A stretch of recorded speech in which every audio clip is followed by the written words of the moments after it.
Welcome back. Today we're talking about how one company in Durham is using your e-waste and repurposing it for good.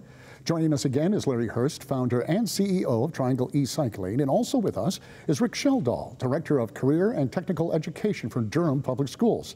Now, before we start, I'd like to share an interview we did with Major Coleman, a Durham CTE teacher at Hillside High who teaches computer engineering and works with Larry to place students into internships at Triangle E-Cycling. You know, I'm looking over your shoulder here, and there's a lot of pictures of a lot of kids that have already gone through the program. I heard something like 70, which seems like an awful lot to me because it's a relatively young program. What does that mean to the kids?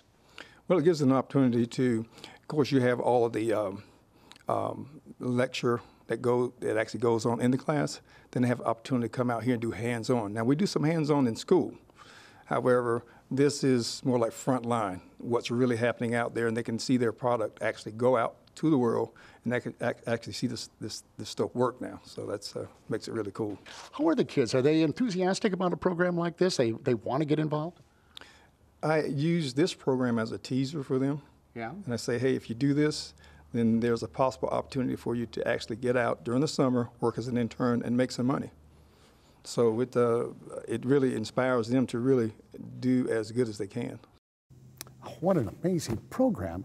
Welcome back, guys. Larry and Rick, it's great to have you back in the studio. And I always ask you this question, Larry, but I just find it fascinating that someone sits down and comes up with an idea. And here, this is what you did. Tell us why you came up with this e-cycle plan and then got it working together with our public schools. Thanks, Bill. It's good to be back. Nice to see you again. One of the founding principles of our business is to support children's education. And the public school system is where the need is, I felt. And so that was a natural for us. I reached out to Durham Public Schools and met Rick through that outreach. In computer recycling, the best thing that we have to teach kids is computer tech, so it was a natural. Well, when Larry came to see you, Rick, I mean, you look very excited about the program. We've been talking a bit. Did you jump on it right away? Is this something that you're looking for, not only with Larry, but other businesses?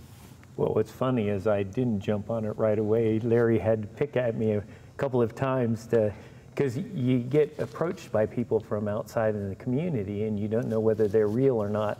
This man's real. Yeah. And his love for the kids that we serve is just amazing. And he has been my most stalwart partner for the past 5 years. So how does it benefit the kids, guys? You both see it maybe from different perspectives, maybe the same perspective, but it is about the kids. I think maybe our perspective is the same. We see thousands of children in Durham Public Schools, a lot of whom who don't have a lot of experiences in different businesses, different industries, and so we're trying to get them more experience. Larry's particularly in the computer tech phase. I've got the entire spectrum, trade and industry, culinary arts, business, health occupations, but he helps me in all of them. Well, and Larry, you've been doing this 6 years? I think it was 6 years. And we had an opportunity, as everyone saw, to meet some of the folks that are working there, interns, and you had a wall with all the folks that have been there, I think about 70 of them. What's it like for you? I mean, you went from sitting on a couch and having an idea and actually impacting all of these kids' lives. Well, first of all, I was riding a bicycle when I had the idea. Should have guessed that. Not sitting on a couch. Should have guessed. But our internship program is a semester-long program, so we really do have a chance to get to know these students and have an impact on their lives. I look at it as an opportunity to mentor kids, both boys and girls, and give them some input at a time where they're making some important decisions in their future. Because we immerse these students in our business, we not only teach them computer technology, but we have an opportunity to really let them work hands-on in a business and learn a lot of those skills.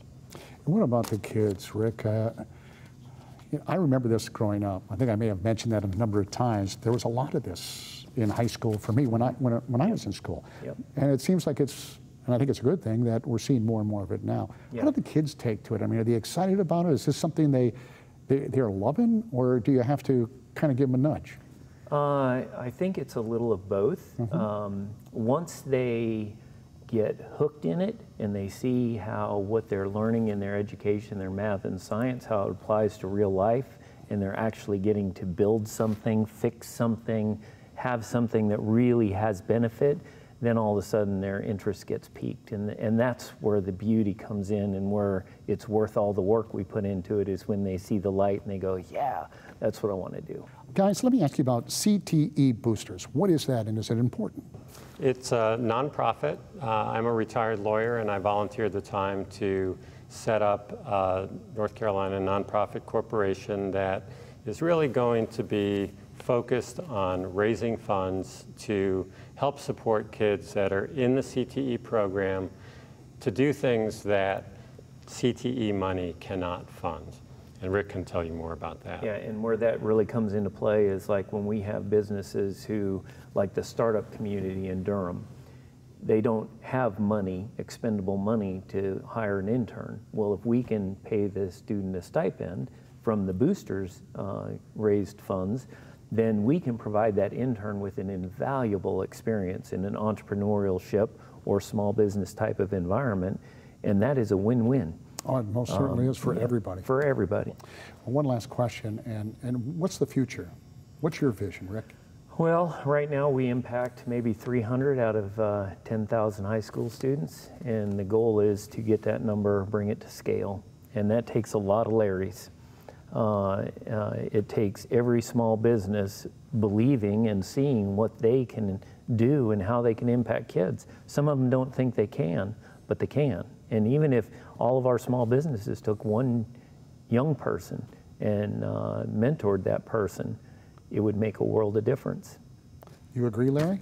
Totally. And Durham Public School is very open to helping any small business accomplish this. So I literally went into the high schools, met with the principals, and through Rick I found the right teachers and counselors to work with to help identify students that might be interested in my program.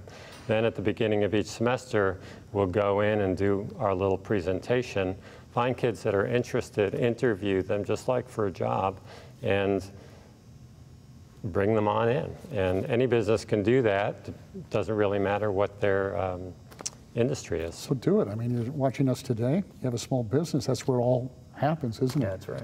Guys, thanks so much. Thanks for what you're doing and taking some time for us this morning. Yeah, thank you. Stick around. When we come back, we'll hear what the interns have to say about their experiences.